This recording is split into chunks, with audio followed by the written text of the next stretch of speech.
14분만 사지역에 사는 게 아니고요. 우리 대표 선수들이 오늘 금요 집회에 오셨습니다.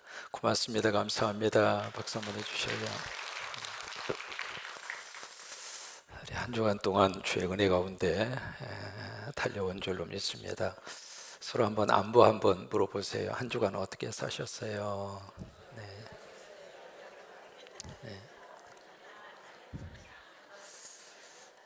우리 병원에 계시다가 퇴원해서 오신 분도 계시고, 장로님 멀리 캄보디아 가셨는데 귀국하셔서 오시기도 하셨고, 여쭤보세요. 한 주간 어떻게 살았냐고.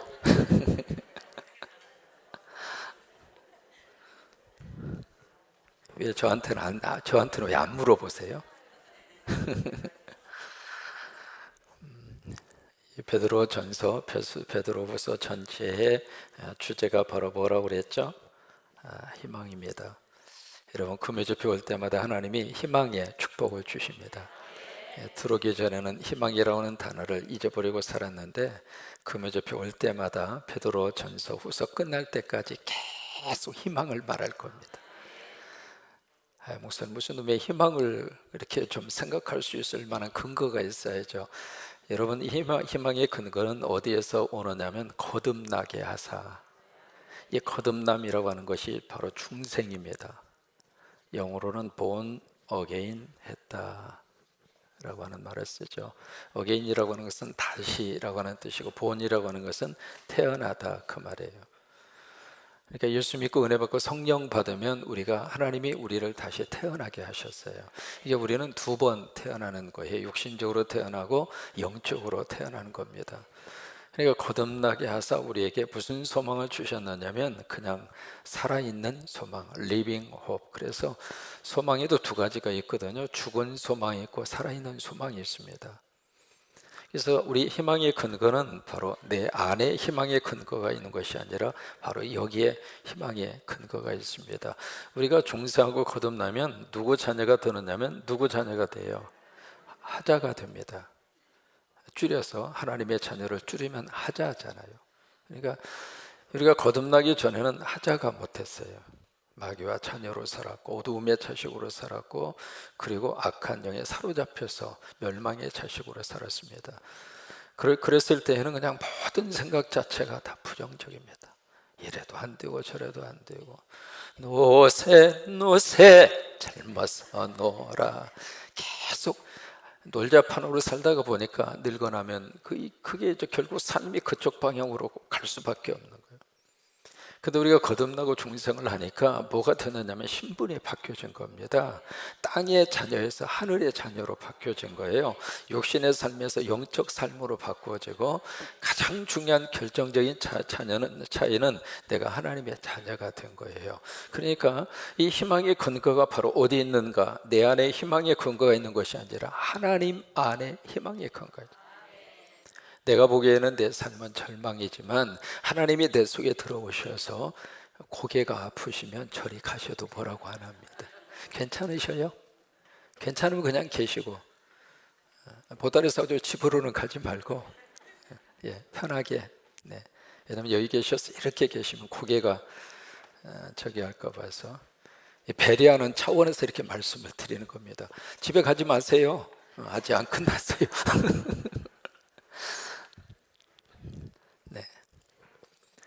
그래서 우리가 봤을 때에는 희망의 근거가 보이지 않아도 내 안에 계시는 하나님 때문에, 나와 역사하시는 성령님 때문에 그 안에서 우리가 희망의 프리즘으로 세상을 보는 거예요. 여러분, 성경 속에서 이 희망이라는 단어가 계속 창세기부터 계시록까지 흘러갑니다.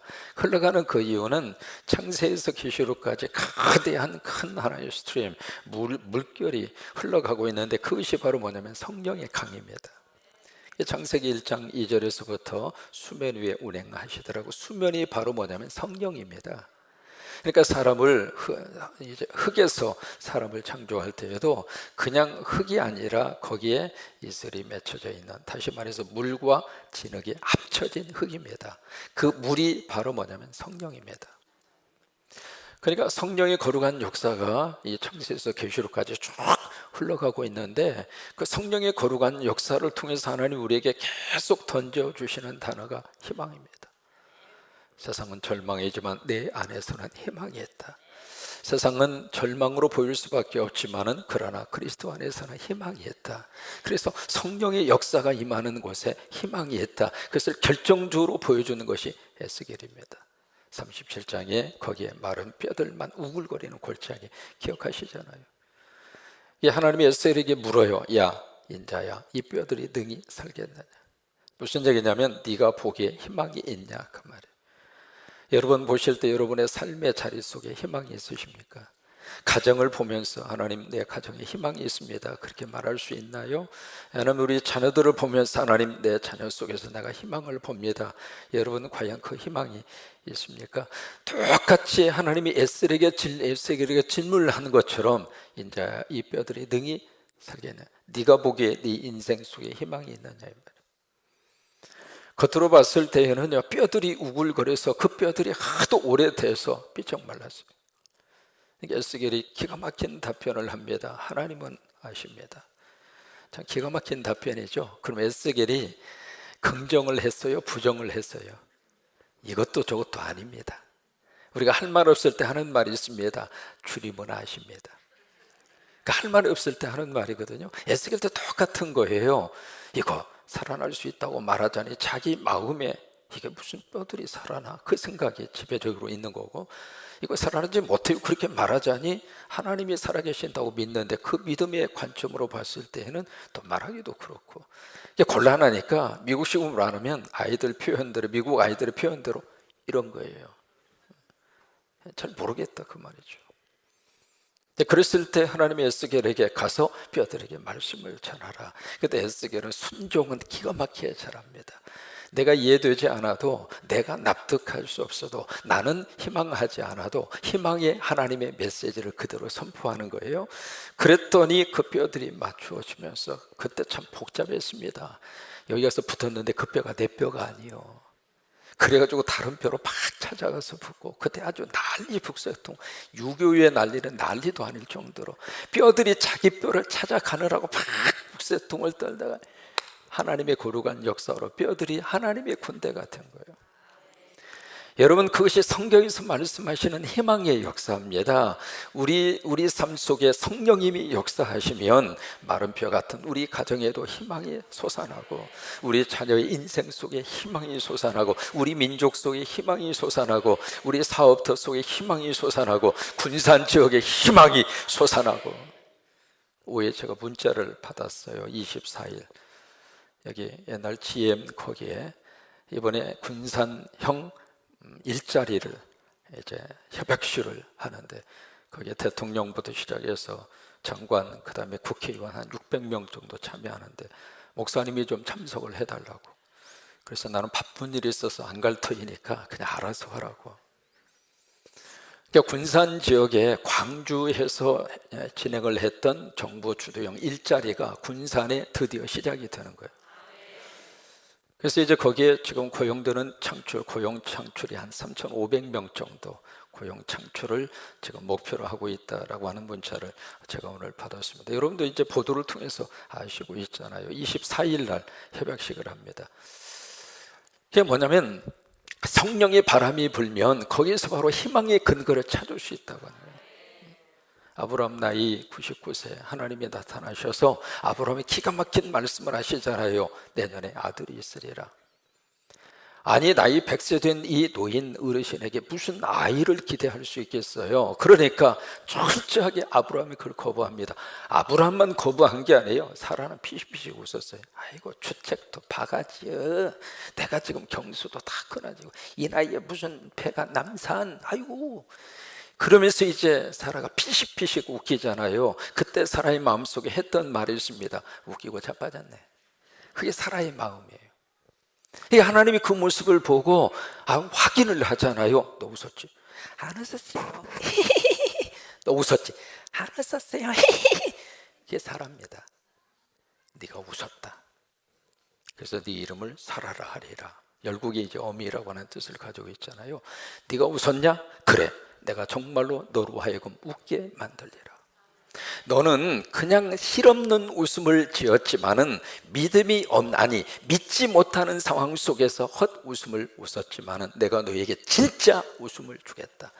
그래서 그 아들을 하나님이 주시잖아요. 그리고 그 아들의 이름을 이삭이라고 지었어요. 그 이삭이라고 이름의 뜻이 웃음이라고 하는 뜻이에요.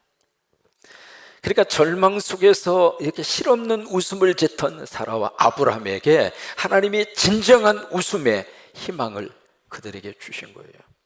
여러분, 지금도 하나님께서 우리에게 이런 희망을 주시기를 원하십니다. 이 저녁에 여러분 은혜 가운데 기도하시고 찬송하시고 이 말씀을 들으면서 내 안에 성령님이 역사하셔서 내가 건강하리라고 하는 희망을 꿈꾸시고, 자녀가 잘 되리라고 하는 희망을 꿈꾸시고, 우리 가정이 천국이 된다는 희망을 꿈꾸시고, 우리 교회를 하나님이 전 세계적으로 쓰시는 놀라운 환상과 꿈의 희망을 가지시기를 바라고, 이 재단에 오신 분들 받아 전부 다 복 받을게요. 아멘 하시면 더 큰 복을 주실 거예요. 우리가 이런 희망을 가지면서, 이 희망의 근거가 나에게 있는 것이 아니라 누구에게 있어요? 하나님에게 있다. 마가 9장에 보시면 예수님이 변화산에서 베드로, 야고보, 요한과 더불어서 놀라운 환상을 그들로 하여금 경험하게 해요. 그것은 천국의 모습이에요. 천국의 모습을 살짝 겉을 열어서 베드로, 야고보, 요한 한 봐봐 하고 살짝 보여줘요. 세상에 천국에 딱 보니까 예수님이 계시고 엘리야가 계시고 모세가 계시고 너무 기가 막혀요. 이게 베드로가 뿅 간 거예요. 여러분, 이 땅에 살면서 천국을 단 1초만 확인할 수 있다면 우리 인생은 달라집니다. 아멘이죠? 천국이 얼마나 좋은가, 천국이 어떤 곳인가, 그것을 단 1초만 우리들이 확인하고 그것을 직접적으로 볼 수만 있다면 우리들의 얼굴이 대리미질 한 거 이상으로 확 펴질 거예요. 누가 뭐라 그래도 뭐가 좋은 일 있어? 그런 거 있어? 시작. 나사 풀리는 것처럼. 왜요? 그 새가 너무 좋은 거예요. 그 새가 너무 축복인 거예요. 그 새가 너무나 그리워. 그 모습을 바로 변화산에서 그 하나님이 살짝 보여준 거예요. 그러니까 베드로가 너무 좋아서 거기에 뿅 가서, 주님 여기에 초막셋을 지어서 주를 위하여, 엘리야를 위하여, 모세를 위하여. 그러면 베드로, 야고보, 요한은 어디가 있으려고 그래? 자기들은 아예 생각도 안 하는 거예요. 그만큼 천국이 좋았던 거예요.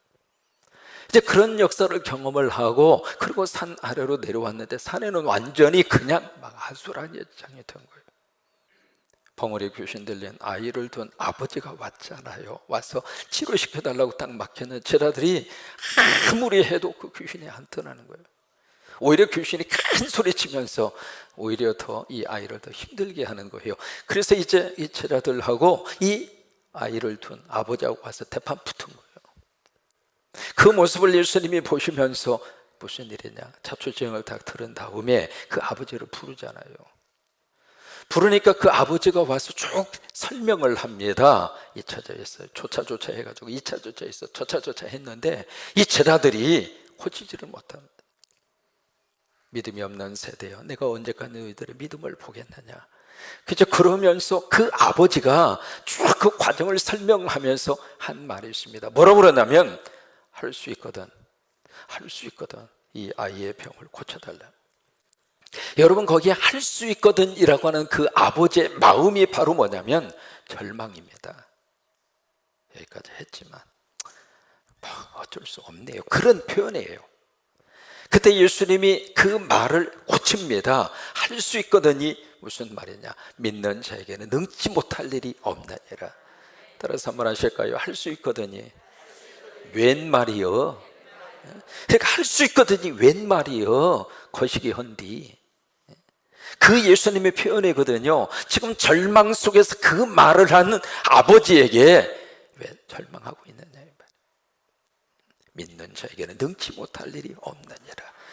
여러분, 믿는 자라고 하는 그 단어 속에 무엇을 의미하고 있느냐면 바로 이것을 의미하는 거예요. 믿는 자라고 하는 것은 중생한 자입니다. 하나님의 자녀가 된 사람이에요. 하나님의 자녀가 된 사람에게는 어떤 일이 있어도 희망이 있습니다.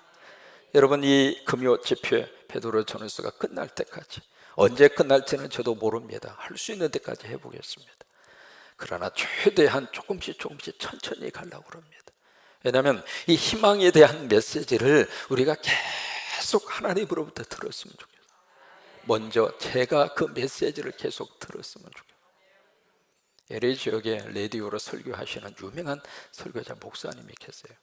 그 목사님이 설교를 딱 시작을 하면서 처음으로 하는 멘트가 바로 뭐냐면, 오늘도 하나님 안에서 우리에게 희망이 있습니다. 그게 그분의 멘트예요. 그러니까 그 라디오 설교를 듣는 많은 청취자들이 무슨 생각이 들었느냐면, 저 목사님 맨날 무슨 녹음기처럼 저런 이야기를 하셔. 그렇게 들은 거예요.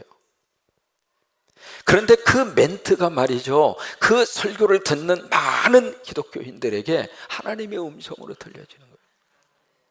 그래서 거기서 다시 가정이 회복이 되고, 거기서 다시 인생이 회복이 되고, 거기서 자녀들이 회복이 되고, 저는 그 고백을 들으면서요, 이 강대상에서 희망의 메시지는 계속 전해줘야 되겠구나. 근데 희망을 주제로 주시는 말씀이 베드로전서, 베드로후서예요.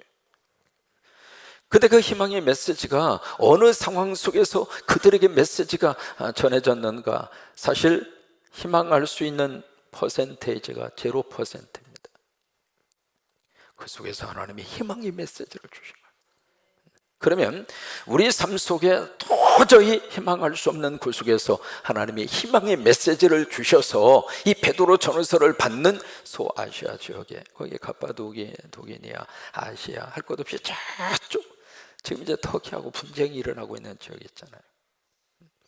지금 쿠르드족이라고 하는 그 족을 지금 터키가 쳤잖아요. 여러분, 쿠르드족의 역사를 보면 너무 마음이 아픕니다. 쿠르드족이라고 하는 이 족이 전체 인구가 얼마냐면 4천만 명입니다. 쿠르드족이. 근데 쿠르드족이 한 지역에 이렇게 뭉쳐서 살지를 못하고 16개 나라에 흩어져 있습니다. 흩어져 있는데 가장 많이 살고 있는 지역이 터키입니다. 거기에 한 2천만 명 정도 삽니다. 그 사람들의 일생 소원은 바로 뭐냐면 나라를 갖는 거예요. 나라가 없으니까 4천만 명의 인구가 흩어져서 여기서 얻어 터지고 저기서 얻어 터지고 몰매 맞고 쫓겨나고 그런 거예요. 지금 이제 터키가 시리아 지역에 있는 그쪽에 쿠르드족을 지금 공격하는 이유도 바로 그거거든요. 쿠르드족은 계속 어떻게 쓰든지 나라를 좀 세워보고 싶어서, 그래서 지금까지 미국 편에 서서 쿠르드족이 이슬람 IS 정권하고 싸워서 미국에 많은 도움을 줬어요. 도움을 준 이유는 미국의 도움을 받아서 나라를 좀 세우고 싶어서. 그걸 좀 세우고 싶은데 국제정세라고 하는 것은 아주 냉정합니다. 그렇게 미국 편에 서서 쿠르드족이 이슬람권을 몰아내는 그 일에 앞장서서 협조를 하고 도와줬는데, 미국의 입장으로서는 지금 터키를 놓칠 수가 없습니다. 그러니까 터키가 쿠르드족을 치니까 어떻게 했어요? 사실 쿠르드족 그 시리아 그쪽 지역에 미군이 주둔하고 있을 때에는 터키가 칠 생각을 이만큼도 못한 거예요. 미군이 거기 있으니까. 그런데 미군이 살짝 빠져준 거예요. 저도 괜찮다. 여러분, 국제 질서라고 하는 게 그런 거예요. 그러니까 터키를 잡아야 되기 때문에 미국의 입장으로서는 쿠르드족을 어떤 의미에서 버린 거나 맞춘 거죠. 터키는 왜 쿠르드족을 치려고 그러는가? 이 터키가 힘을 모아서 지금 나라를 지금 만들려고 그러는 거예요. 그래서 이제 치는 거예요. 여러분, 그게 국제 정서입니다. 그러니까 참 우리가 그런 세상 속에서 우리가 살고 있는 거예요. 그래서 이 속에서 하나님께서 금요집회만이라도 희망의 메시지를 계속 하나님을 통해서 받아서 전하고 싶어요. 세상은 요동을 치지만 하나님 안에는 희망이 있다. 세상은 절망으로 자꾸 치닫고 있지만은, 그러나 하나님 안에서 믿음의 사람들에게는 하나님의 소망을 주신다. 여러분, 지금은 일본이 어느 정도 심각한 사태인가, 후쿠시마의 원전이 과연 그 실태가 어느 정도인가, 미국의 일본의 정부 강요들 외에는 누구도 모릅니다. 도대체 그 원전이 지금 어느 정도 오염이 되고, 거기 원전에서 나온 그 오염수를 어느 정도 바다로 흘러보냈고 누구도 모르는 거지. 근데 그 후쿠시마 그 원전의 영향이 어디까지 오는가? 부산까지 온다는 거예요. 그러면 일본은 이미 후쿠시마 원전의 오염이 다 됐다는 이야기예요. 지금 알게 모르게 일본 사람들이 답이 좀 지식 있고 깨어 있고 그 실태로 조금이라도 아는 사람들은 그렇게 이야기를 하는 거예요. 일본이 지금 취할 수 있는, 일본 사람들이 취할 수 있는 유일한 방법은 빨리 일본을 떠나는 것이다. 세상은 그렇습니다.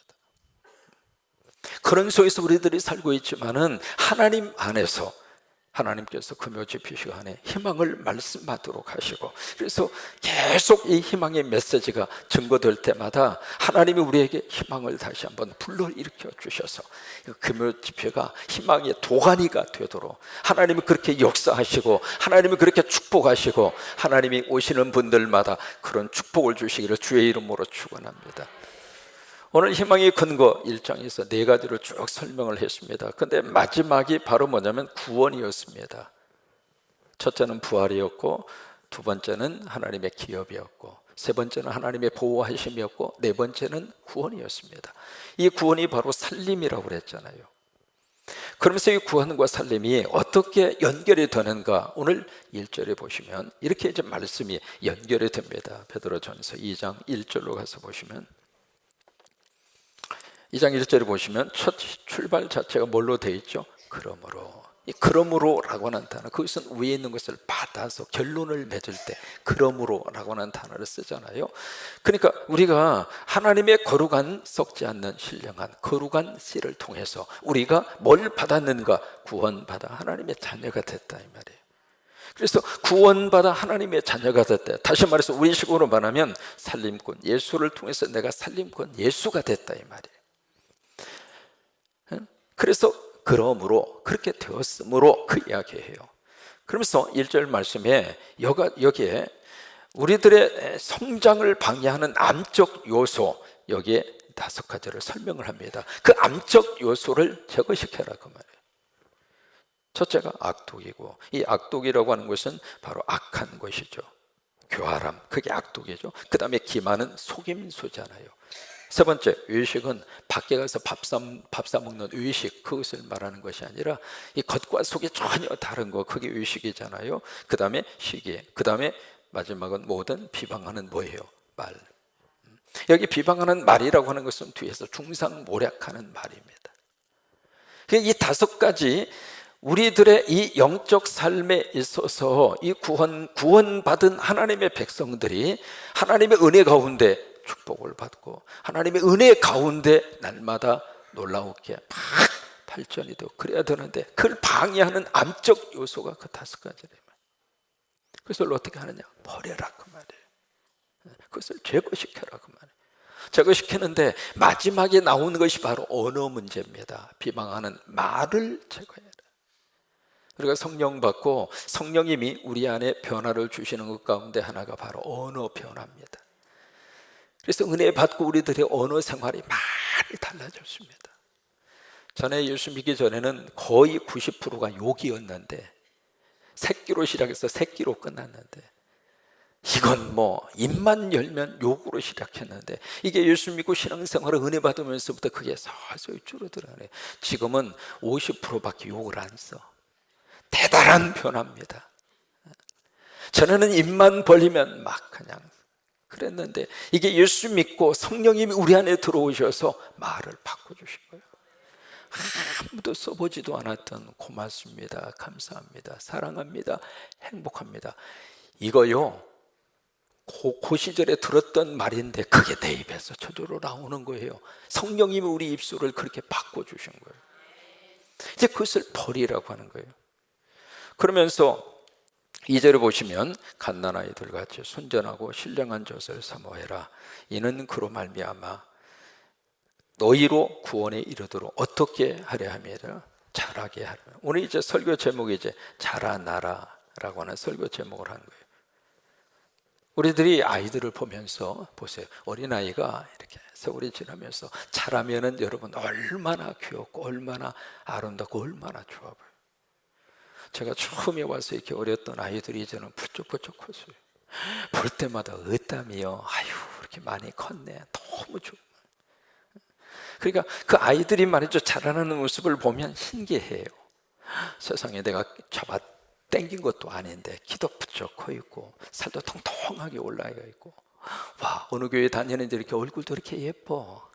그 다음에 또 하는 짓도 얼마나 깜찍하고 좋은지. 그러니까 아이들이 자라는 모습 보면 너무 신기하고 좋은 거예요. 여러분, 자라는데 두 가지가 있습니다. 첫째는 성장이 있고 그 다음에 성숙이 있습니다. 이 두 가지는 달라요. 이 성장은 외적인 변화입니다. 키가 자란다, 몸집이 커진다, 이거 성장이에요. 그리고 이 성장은 어떤 면에서 양적 변화입니다. 조그만했던 아이가 양쪽으로 이렇게 푹 큰 거예요. 그러니까 이 성장은 눈으로 보이는 그런 모습이죠. 그런데 이 성숙이라고 하는 것은 바로 질적인 변화입니다. 그리고 이것은 내적인 변화입니다. 그러면 성장을 하면 성숙이 따라올까요? 자동적으로? 아니에요. 그런데 가장 바람직한 것은 성장과 성숙이 같이 가줘야 돼. 그래야 이게 밸런스가 깨지지 않아요.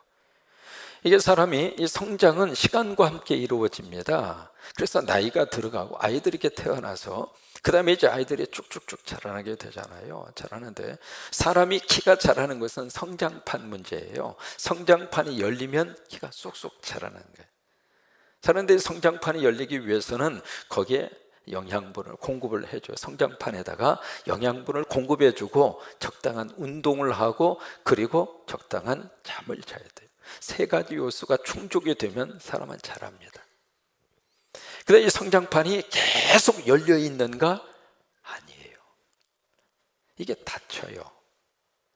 그래서 여자아이 같은 경우에는 보통 13살, 14살 때까지 성장판이 열린다. 사람마다 약간 다릅니다만은 평균적으로 그래요. 여자는 13살에서 14살, 남자는 15에서 16까지 성장판이 열려요. 그러니까 그때까지 우리 아이들이 충분히 영양을 공급하고 그때는 잘 먹이셔야 돼요. 한번 TV에서 말이죠, 이 아이의 성장판에 가장 좋은 것이 사골이라고 한번 보도가 된 적이 있었어요. 사골을 우려서 이렇게 먹이면 아이들의 성장판이 열린다. 그게 보도가 돼가지고 그 다음날 정육점마다 사골이 동이 났습니다. 그러니까 영양 공부를 충분히 해주고 그리고 운동을 적당하게 하고 그리고 적당한 수면이 가야 돼요. 그러면 아이들이 시간이 가면서 성장을 하는 거예요. 근데 이 성장이, 자 보실까요? 성장판이 딱 닫히면 더 이상 안 큽니다. 저도 이제 성장판 닫혀서 요 모양 요 꼴입니다. 제가 이게 올라서는 이유는 뒤에 판을 깔아서 그렇습니다. 이 판을 안 깔고 딱 있으면은요, 어떤 모습이냐면 이런 모습입니다. 이 모습으로 있으면은 이렇게 설교를 하면 이게요, 사람이 이렇게 섰을 때하고 이렇게 있을 때하고 차이가 있어요, 없어요? 차이가 굉장히 큽니다. 이게 올라서 있으면 저 위에까지 쫙 보이는 거예요. 근데 이렇게 서 있으면 내가 지금 붙여져 있는 거예요. 여기밖에 안 보여. 그러니까 제 성장판이 자라다가 지금 딱 이 정도에서 멈춰버린 거예요. 그래서 저는 제가 대한민국 표준 사이즈다 스스로 생각하고 사는 거예요. 이게 어른이 된다고 해서 계속 자라는 게 아니에요. 성장판이 딱 닫히면 더 이상 안 크는 거예요. 만약에 이게요, 죽을 때까지 자란다고 생각해 보세요. 그걸 다 누가 감당합니까? 계속해서 해마다 키가 크고 계속 자란다면 이 지붕 계속 증축해가지고 계속 올려야 돼요. 그러니까 하나님 참 감사한 거예요. 어느 정도 선에서 끝내라. 더 크면 서로가 곤란하다. 그래서 이제 적당하게 성장판을 멈추도록 그렇게 하신 거예요. 그러니까 이 성장이라고 하는 것은 시간과 함께 이루어지는 거예요. 근데 이 성장도 때가 있습니다. 계속 성장하는 게 아니에요. 때가 있어요. 그런데 이 성장과 더불어서 필요한 것이 성숙이에요. 이게 같이 가줘야 돼요. 고린도전서 13장 가서 한번 보실까요? 고린도전서 13장. 아시는 말씀이죠. 사랑장인데 고린도전서 13장 11절 말씀.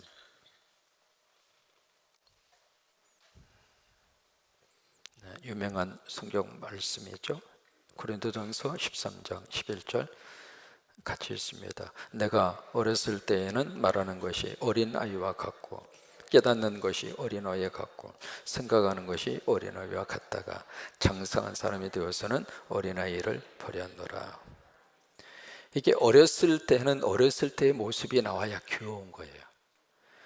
그렇죠? 이 아이들이 어렸을 때는 그랬어요, 저랬어요. 그래, 이게 참 귀여운 거지.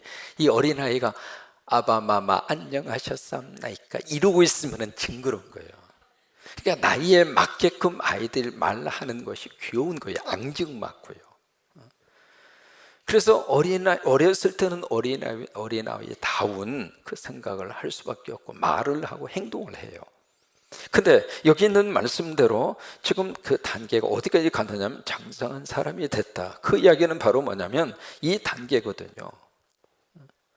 이 단계, 이 성장을 해서 어느 정도 장성한 사람이 됐단 말이에요. 그러면 이제는 그걸 버리고 성숙해야 되는데, 근데 키는 컸는데 성숙이 안 된 거예요. 그러면 어린아이의 행동과 어린아이의 말과 어린아이의 태도가 그대로 나온다 이 말이에요. 근데 그걸 버리라 이 말이에요. 그러니까 이 두 가지 것이 항상 같이 가야 축복입니다. 누가복음 2장에 보시면 예수님을 대해서 기록을 하면서 예수님이 키가 자라며 지혜도 자라요, 사람과 하나님에게 뭐예요? 사랑스러워 가시더라. 거기 보면 예수님이 두 가지가 같이 자라잖아요. 키가 자라며 성장한 거예요. 지혜가 자라며 성숙한 거예요. 그러니까 두 가지의 것이 같이. 이것은 교회도 똑같습니다.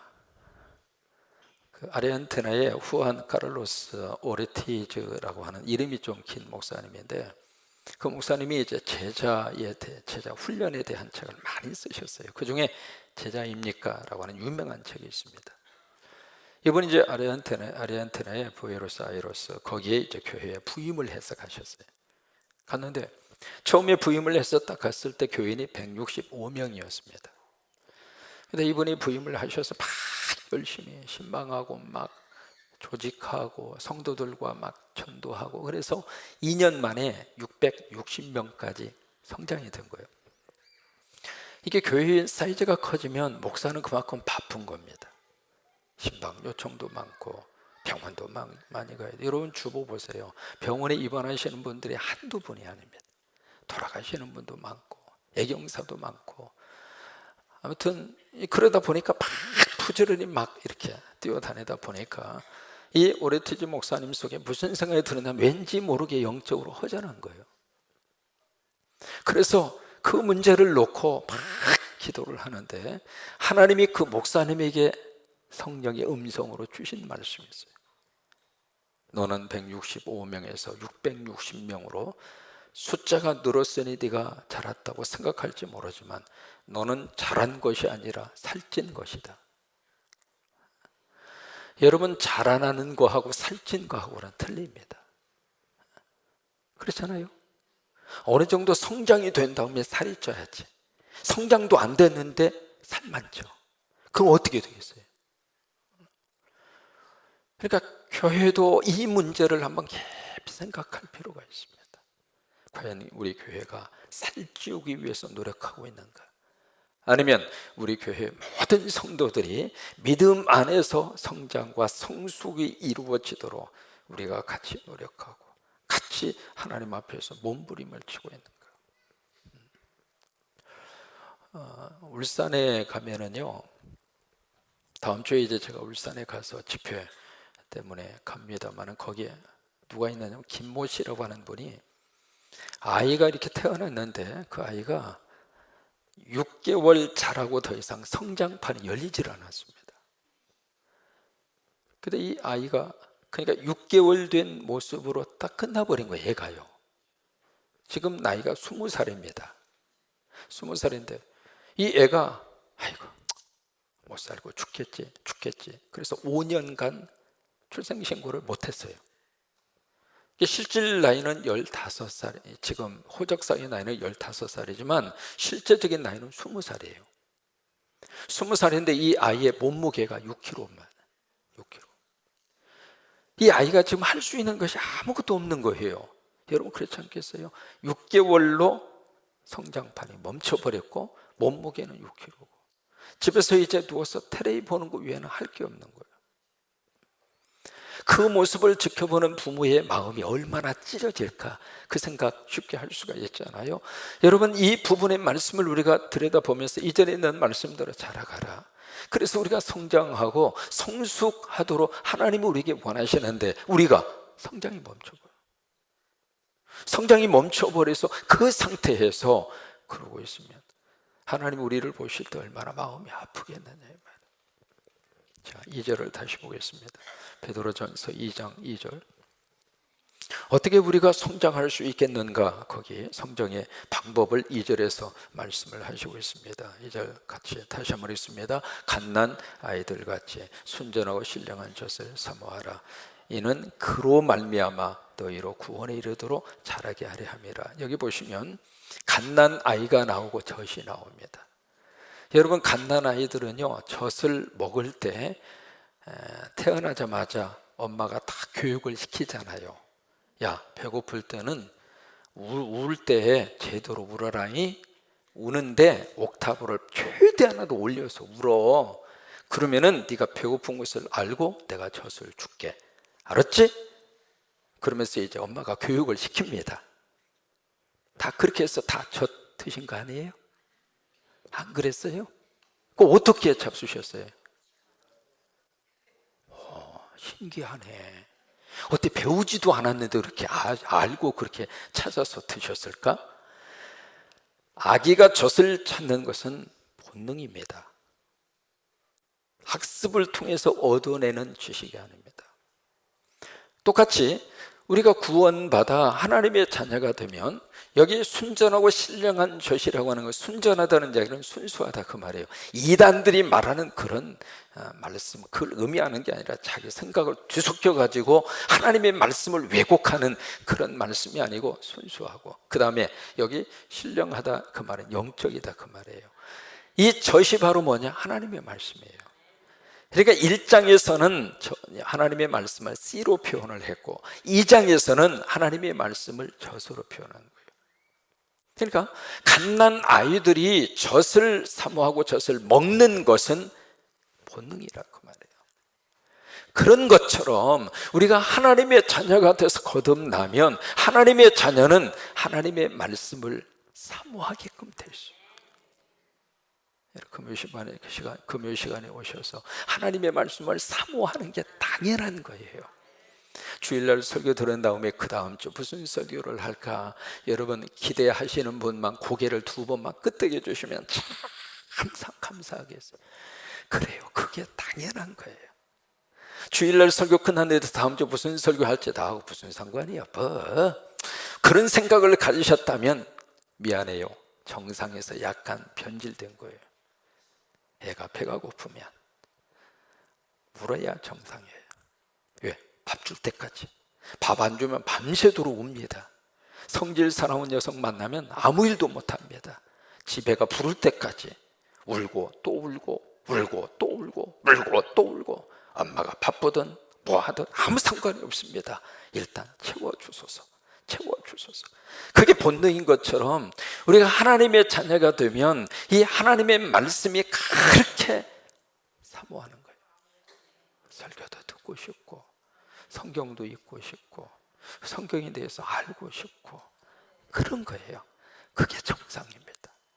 근데 그렇게 되면 어떤 결과가 나오는가? 2절에 이는 그로 말미암아, 그라고 하는 게 어떤 인칭대명사처럼 보입니다만 그게 아닙니다. 그라고 하는 것은 바로 뭐냐면 위에서 말씀하시고 있는 젖이에요. 다시 말해 말씀이라 그 말이에요. 그 말씀을 통해서 하나님이 우리를 어떻게 하시는가? 성장하고 성숙하게 하신다 이 말이에요. 그러니까 말씀이 내 속에 들어오면 하나님이 영적으로도 막 자라게 하세요. 여러분, 자라는 모습이 보입니다. 예배 드리는 모습만 보아도 믿음이 자라는 모습이 그대로 보여요.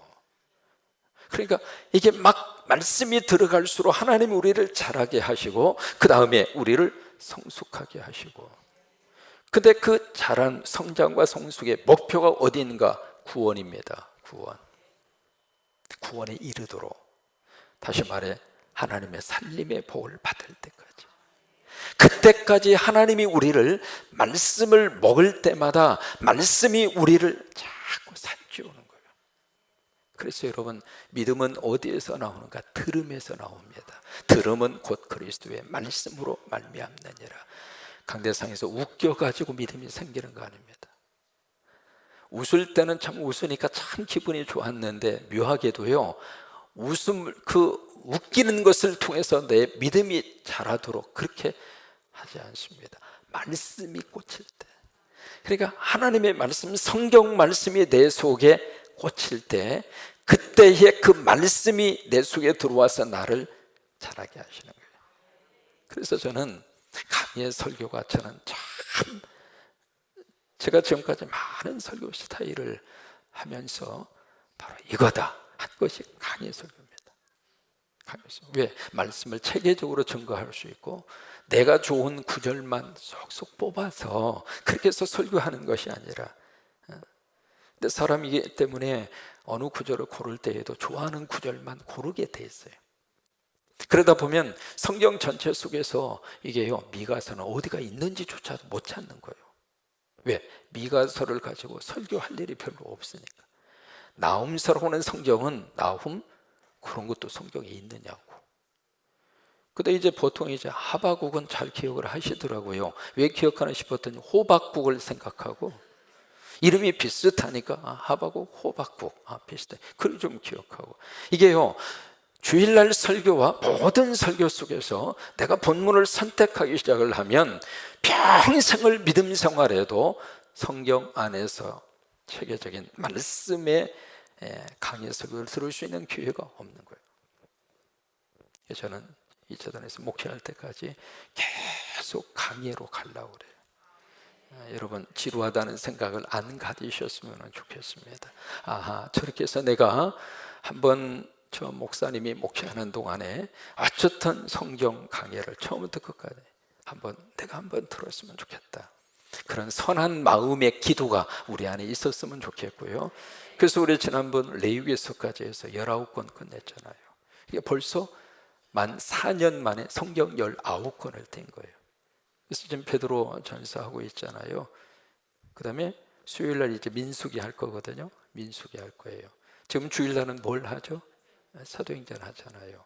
벌써 이제 3권 들어가는 거예요. 그렇게 해서 우리가 이 말씀이 내 속에 들려질 때마다 그 말씀이 나를 성장하게 하고 나를 성숙하게 하고, 그래서 3절 말씀에, 자 보실까요? 3절에 너희가 주의 인자하심을 맛보았으면 그리하라. 이 말씀이 조금 2절하고 3절하고 좀 이렇게 잘 안 맞는 것처럼 그렇게 보입니다. 근데 무슨 얘기냐면, 지금 바로 여기에 구원에 이르도록, 여기에 성장과 성숙을 하잖아요. 그러면 성장과 성숙을 해야 할 그 이유가 뭐냐? 그 이유를 3절에서 설명을 하고 있는 거예요. 그것이 바로 무슨 얘기냐면, 주님이 선하신 분이라고 하는 것을 너희가 맛보지 않았느냐, 그 말이에요. 다시 말해서 예수님이 좋은 분이라고 하는 사실을 경험하지 않았느냐. 왜? 이렇게 볼까요? 나를 주님이 선택하셔서 나를 용서하시고 하나님의 자녀로 삼으시고, 그렇다면 그 주님은 나에게 좋으신 분이라, 이 말이에요. 그 좋으신 주님이 나를 품어주시고 나를 안아주셔서, 그래서 말씀으로 성장과 성숙을 할 수 있도록 그렇게 기회를 주신 그 주님은 나에게 있어서는 너무 좋으신 분이에요. 그것을 경험했기에 우리는 신령한, 순전하고 신령한 저신 말씀을 통해서 우리가 구원에 이르도록, 그 부분 여러분 잘 이해를 하셔야 돼요. 구원이 나의 노력에 의해서 이루어진다, 그 말이 아닙니다. 구원은 하나님의 선물이에요. 에베소서 2장에. 그러니까 그의 믿음으로 인하여 하나님께서 우리에게 주신 선물이 구원의 선물이거든요. 그러니까 구원은 하나님의 선물이에요. 근데 이 구원이 완성이 될 때까지 구원에는 3단계가 있습니다. 과거적인 단계, 현재적인 단계, 미래적인 단계가 있어요. 그러니까 그 구원의 거룩한 이 과정 속에서 우리가 믿음으로 기도 잘하고 외적으로도 막 달라지고, 그렇죠? 그 다음에 내 안에 내적으로도 하나님의 거룩한 사람의 성품으로 하나님이 우리를 잘 성숙시켜 주셔서 우리 성광의 모든 식구들은 성장과 성숙이 같이 똑같이 겹쳐요. 그런 놀라운 은혜가 넘치게 되기를 주의 이름으로 축원합니다. 그런 복을 하나님이 우리가 희망 안에서 그 미래의 우리들의 성장과 성숙의 모습을 우리에게 제시하시는 거예요. 이 밤에도 하나님의 그런 은혜를 주신 줄로 믿습니다.